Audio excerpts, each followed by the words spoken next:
उपस्थित हूँ कक्षा 7वीं का संस्कृत लेकर। पाठ है अमूल्यानि मौक्तिकानि। आइए हम इस पाठ को पढ़ते हैं, अमूल्यानि मौक्तिकानि को, और वाचन के साथ ही इसका अर्थ विश्लेषण भी करेंगे। आइए वाचन करते हैं। सबसे पहला श्लोक है, विद्या ददाति विनयं विनयाद्याति पात्रतां पात्रत्वात् धर्माप्नोति धनात् धर्मं ततः सुखम्। श्लोक का अर्थ है कि विद्या ददाति विनयम, अर्थात विद्या विनय को देती है, यानी कि विद्या हमें विनयशील बनाती है, विनम्रता प्रदान करती है। विनयात् याति पात्रता, और विनय से हमारे अंदर पात्रता आती है। जब हम विनम्र होते हैं तब हमारे अंदर पात्रता आती है, योग्यता आती है, हम योग्य बनते हैं। पात्रत्वात् धनमाप्नोति, जब हम योग्य बन जाते हैं, पात्रत्वात् पात्रता से, पात्रता योग्यता से धर्म आपनोति, धन प्राप्त होता है। पात्रता से धन प्राप्त होता है, और धनात् धर्मम, और जब हमारे पास धन हो जाता है तब हम धर्म के कार्य करते हैं। धनात् धर्मम, धन से हमें धर्म की प्राप्ति होती है, और धर्मम ततः सुखम, जब हमें धर्म की प्राप्ति होती है उसके पश्चात हमें सुख प्राप्त होता है। जीवन में लक्ष्य क्या है सबका? सुख हासिल करना। हर कोई चाहता है कि वह जीवन में सुखी हो। तो जीवन में केवल सुख चाह लेने भर से आपको सुख नहीं मिल जाता। इस सुख को प्राप्त करने के लिए ढेर सारे स्टेप हैं, ढेर सारे कदम हैं जो आपको चल के आना होगा, तब आपको सचमुच असली सुख प्राप्त होगा। कैसे प्राप्त होगा? सबसे पहले हमें विद्या अर्जन करनी होगी। विद्या अर्जन करेंगे तो हमारे अंदर विनम्रता आएगी। जब हम विनम्र होंगे तब हमारे पास योग्यता आएगी। जब हम योग्य होंगे तब हमारे पास धन आएगा, और जब धन आएगा तब हम धर्म के कार्य करेंगे, और जब धर्म के कार्य करेंगे तब हमें सुख की प्राप्ति होगी। धनात् धर्म, धन से हमें धर्म की प्राप्ति होगी, और तब जाकर के हमें सुख प्राप्त होगा। तो विद्या, सबसे पहली शर्त है विद्या अर्जन करना। तो सबसे पहले विद्या विनय को प्रदान करेगी। विनय से हमें, विनम्रता से हमें पात्रता मिलेगी, पात्रता से, योग्यता से हमें धन मिलेगा। धन से, जब धन मिल जाएगा हमें, तो धन से हम धर्म के कार्य करेंगे, और जब धर्म के कार्य करेंगे ततः सुखम, तब हमें सुख की प्राप्ति होगी। तो जीवन में यदि सुख प्राप्त करना है तो हमें विद्यार्जन करना होगा, विनम्रता हासिल करनी होगी, योग्य बनना होगा, तब जाकर के हमें धन प्राप्त होगा, और जब हम धर्म के कार्य करेंगे तब हमें असली सुख की प्राप्ति होगी। तो ये है श्लोक का अर्थ। तो हमें मतलब धर्म के कार्य करें और सुख प्राप्त करें, यही है। नंबर दूसरा है हमारे सामने, यथा चित्तम तथा वाचो,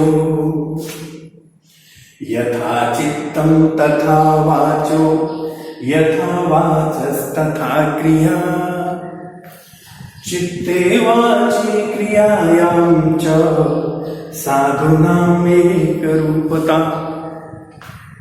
क्या कर दिया कि जैसा चित्त हो, जैसा मन हो, वैसा ही वचन होना चाहिए। जैसा वचन हो वैसी ही क्रिया होनी चाहिए। जो मन है वही कहना चाहिए, जो मन में है वही कहना चाहिए, और जो कहना चाहिए उसे अवश्य करना चाहिए। यही नियम है, शाश्वत नियम। किंतु आज ऐसा कुछ नहीं होता है। हमारे मन में होता है कुछ, हम सोचते हैं कुछ, कहते हैं कुछ, और करते हैं कुछ। मन में, वचन में और कर्म में कोई समानता नहीं है। बड़ी विकट परिस्थिति है। समझ में नहीं आता कि जो व्यक्ति सामने है उसके मन में क्या है, क्या वही बात वो कह रहा है जो उसके मन में है। विश्वास नहीं होता कि ये व्यक्ति जो कुछ भी कह रहा है वही करेगा, वैसा ही करेगा। एकदम समझ में नहीं आता। सभी लोग असमंजस में पड़े हुए हैं, द्वंद्व में हैं। अच्छा है, बुरा है, सच है, झूठ है, कुछ समझ में नहीं आता। ऐसी भ्रांति जो साधुजन होते हैं उनके सम्मुख नहीं होती। साधुजन जो मन में होता है वही कहते हैं और जो कहते हैं वही करते हैं। वही बात यहां कर दिया है कि यथा चित्तम तथा वाचो, जैसा चित्त होता है वैसी ही वाणी होती है।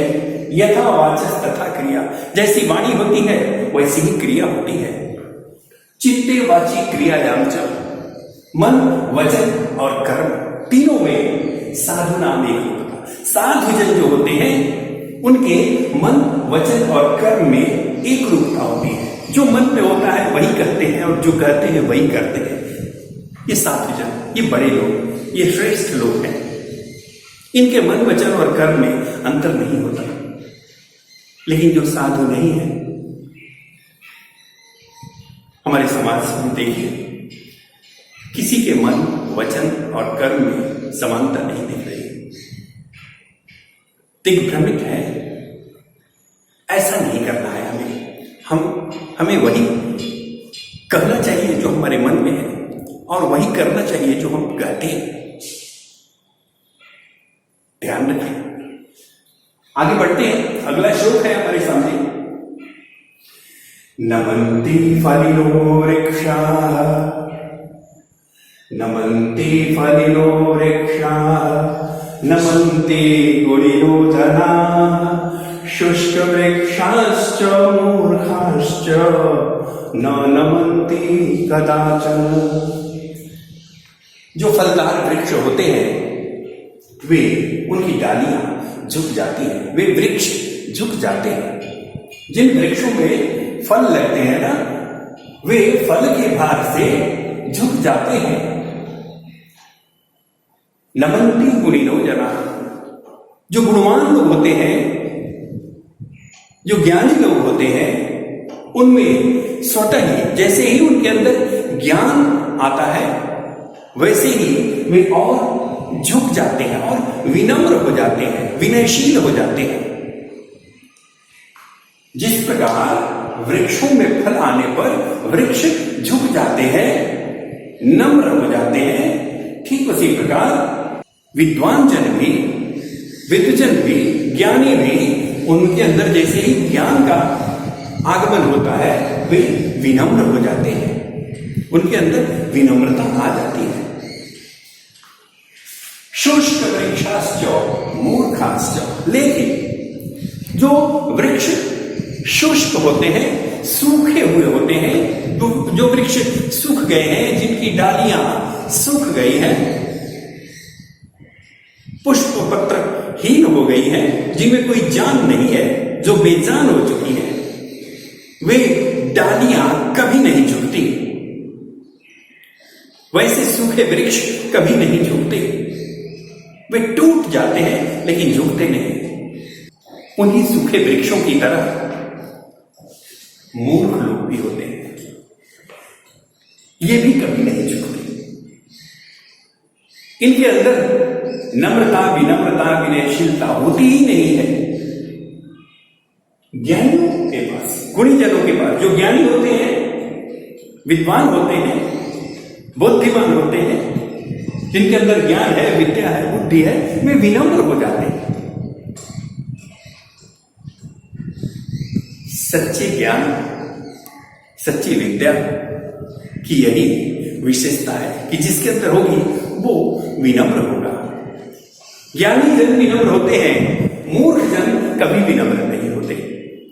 ये हठी होते हैं, ये जिद्दी होते हैं, ये टूट जाएंगे, झुकेंगे नहीं। जैसे फलदार वृक्ष फल आने पर झुक जाता है, ठीक उसी प्रकार विद्वान जन ज्ञानी बनने पर, उनके अंदर ज्ञान के आगमन होने पर ज्ञानी जन भी विनम्र हो जाते हैं। लेकिन जो सूखे हुए वृक्ष हैं वे कभी नहीं झुकते, वे कभी विनयशील नहीं होते, विनम्र नहीं होते।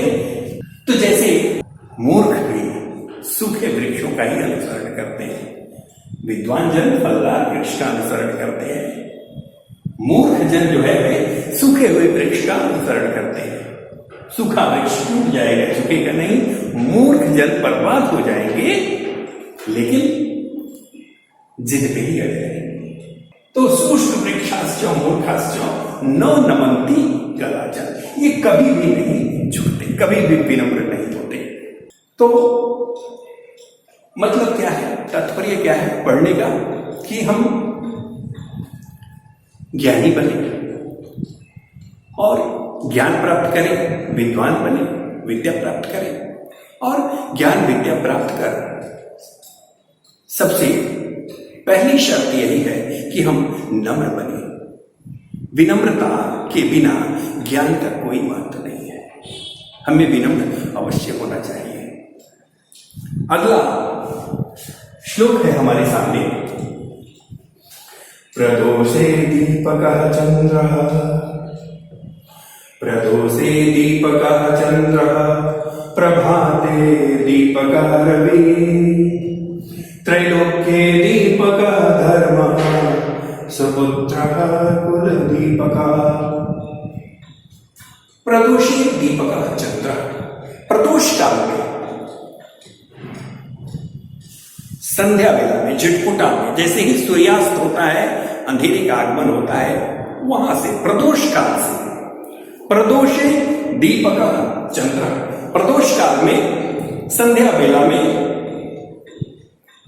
रात के आगमन होते ही चंद्र जो है, चंद्रमा जो है वो दीपक बन जाता है। चंद्रमा रात्रि में मार्गदर्शन करता है, रास्ता दिखाता है, किस राह पर चल, रास्ता कौन है, रास्ता कैसे कैसे जाता है, ये चंद्रमा जो है हमें इसका दिग्दर्शन करता है, पथ दर्शन, पथ प्रदर्शन करता है।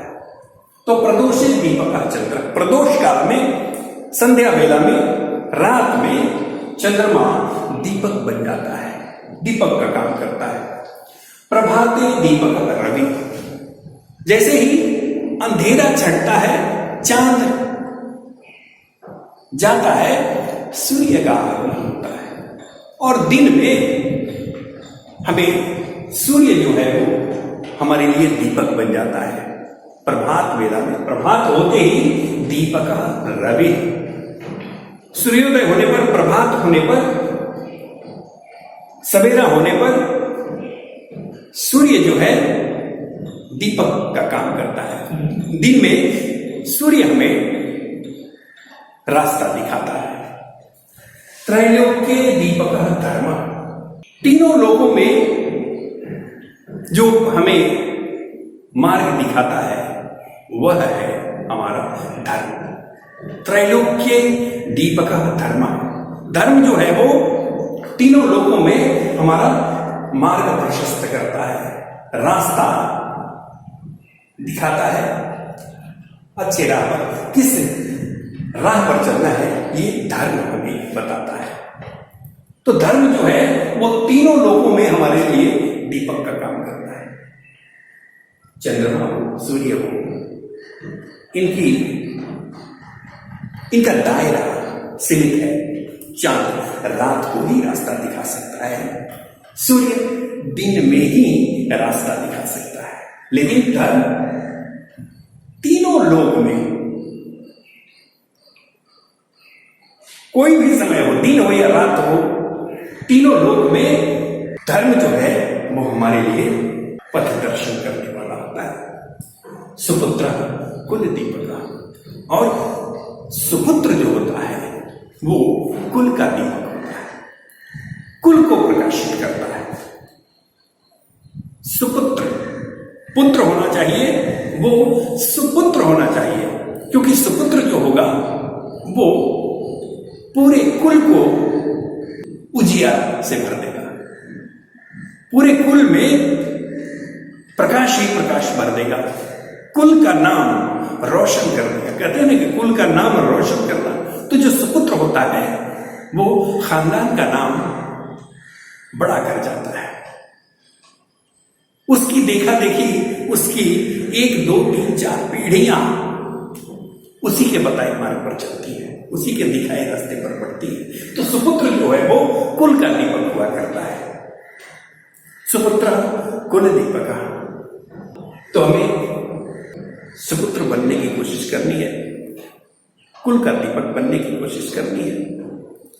हम अच्छे अच्छे संस्कार अपने में भरें, अपने बच्चों में भरें। अगले श्लोक पर चलते हैं।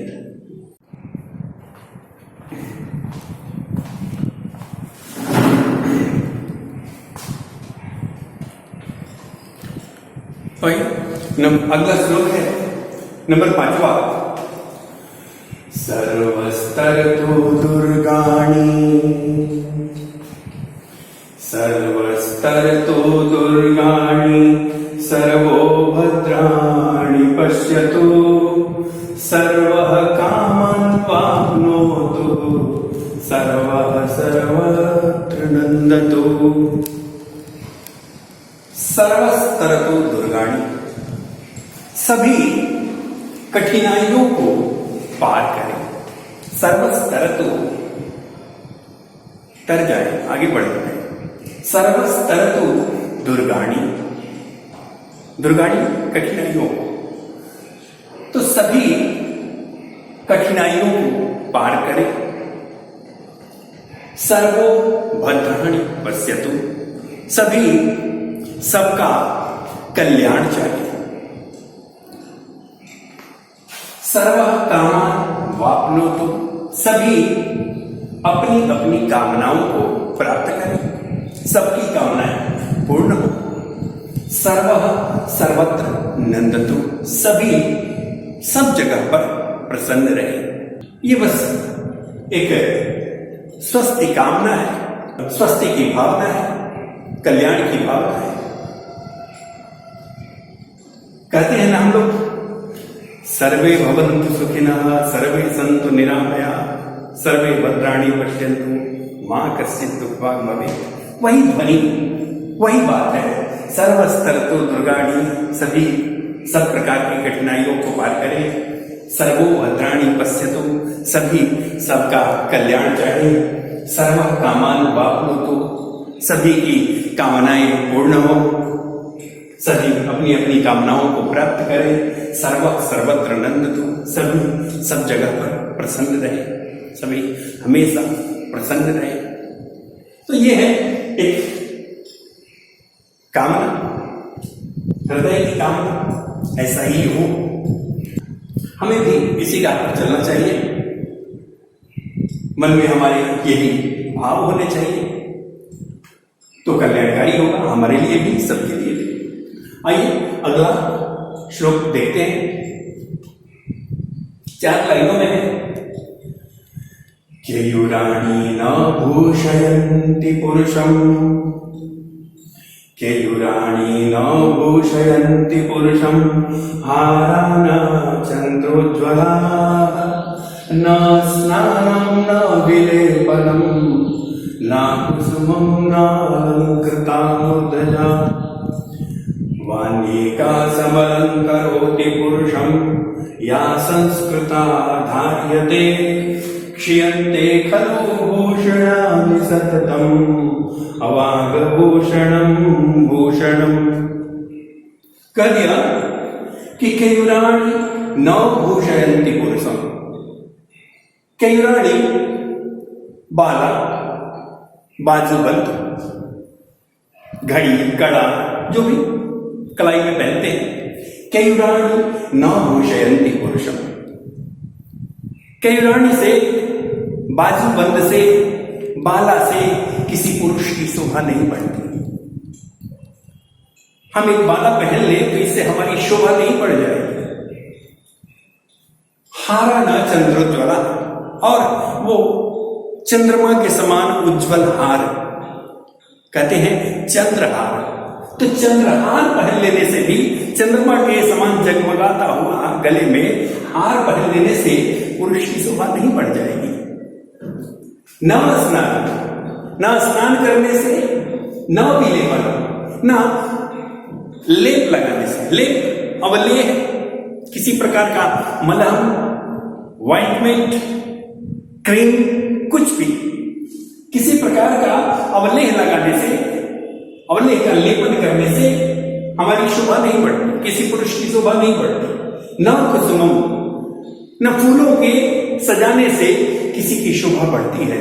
न अलंकृता मूर्धजा, मूर्धजा केश, चूल, तो केशों को अलंकृत कर लेने से हेयर स्टाइल, तो हेयर स्टाइल से किसी पुरुष की शोभा नहीं बढ़ती है। कहते हैं कि बाजूबंद पहन लेने से किसी पुरुष की शोभा नहीं बढ़ती, चंद्रहार पहन लेने से किसी पुरुष की शोभा नहीं बढ़ती, न स्नान करने से, न किसी प्रकार का लेप लगाने से, न फूलों से, न किसी प्रकार के हेयर स्टाइल से, केशों की साज सज्जा से पुरुष की शोभा नहीं बढ़ती। कैसे बढ़ती है बताता है, वाणी का समलन करोति पुरुषम। वाणी ही एक ऐसा गहना है, आभूषण है जो पुरुष की शोभा को बढ़ाता है।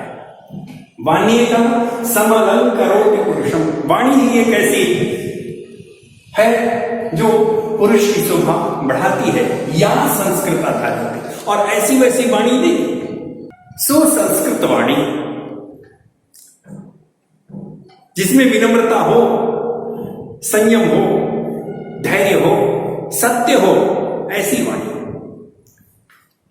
संस्कृत वाणी या संस्कृताधार्यते, जिस वाणी में, जो वाणी सुसंस्कृत हो, वैसी वाणी से पुरुष की शोभा बढ़ती है।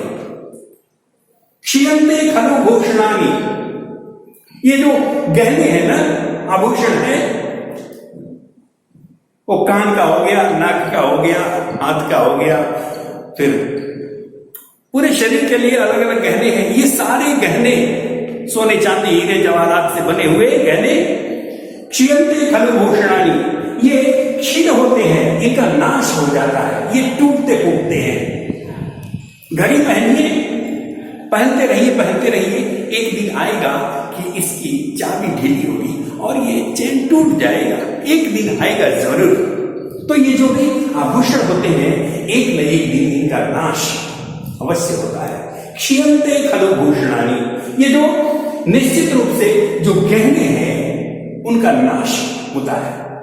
किंतु सततम वाग भूषणम, लेकिन वाणी, वाक रूपी जो आभूषण है, वाणी रूपी जो गहना है, वो सततम भूषणम, सदा बने रहता है, सदा तुम्हें सुशोभित करते रहता है। सच्चे गहने टूट फूट जाते हैं, लेकिन वाणी नामक गहना जो है वो कभी टूटता फूटता नहीं, वो सदैव बना रहता है और उससे तुम्हारी शोभा सदैव बनी रहती है। तो यहां जो मैं पुरुष कर रहा हूं, तो यहां पुरुष का मतलब मर्द नहीं होता, नर नहीं होता। पुरुष,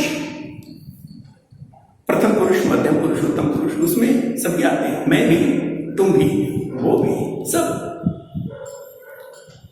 तो पुरुष मतलब यहां नर भी और मादा भी, मर्द भी और औरत भी, ये सबकी बात है। तो यूं कह ले हम कि किसी भी व्यक्ति की शोभा बाजूबंद पहनने से, चंद्रहार पहनने से, स्नान करने से, लेप लगाने से, या फूलों से सजाने से, या हेयर स्टाइल से किसी की शोभा नहीं बढ़ती है। सुसंस्कृत वाणी की एक ऐसा कहना है, साज सज्जा की एक ऐसी वस्तु है जो तुम्हारे सौंदर्य को बढ़ाती है। क्योंकि और सभी जो गहने हैं, ये सारे गहने टूट फूट जाते हैं, लेकिन वाणी, सुसंस्कृत वाणी रूपी आभूषण जो है, यही सच्चा आभूषण है और यही सदैव रहता है। तो यदि मन में हो कि अपने आप को सजाएं, अपने आप को संवारें, लोगों के सामने अच्छे बने, अच्छे दिखे, तो गहना जरूर धारण करना चाहिए, लेकिन वाणी होगी कहना, सुसंस्कृत वाणी होनी चाहिए आपकी। क्योंकि ये बोली जो है ना, ये सम्मान भी दिलाती है और इसी से अपमान भी होता है। कहते हैं ना, वो एक भर जाता है गहरा घाव जो बनता है गोली से, लेकिन घाव नहीं भरता वो जो बना हो कड़वी बोली से। तो कड़वी बोली का त्याग करना चाहिए और सुसंस्कृत बोली, मधुर, सत्य, ऐसी बोली का हमें अनुसरण करना चाहिए, वैसी बोली धारण करना चाहिए, वैसे ही वचन बोलने के प्रयास करने चाहिए। तो इस प्रकार हमारा ये पाठ यहीं पर समाप्त होता है। मिलते हैं अगले पाठ के साथ अगले वीडियो में। तब तक के लिए धन्यवाद। आपने यदि मेरे चैनल को सब्सक्राइब नहीं किया है तो अवश्य सब्सक्राइब कीजिए। धन्यवाद।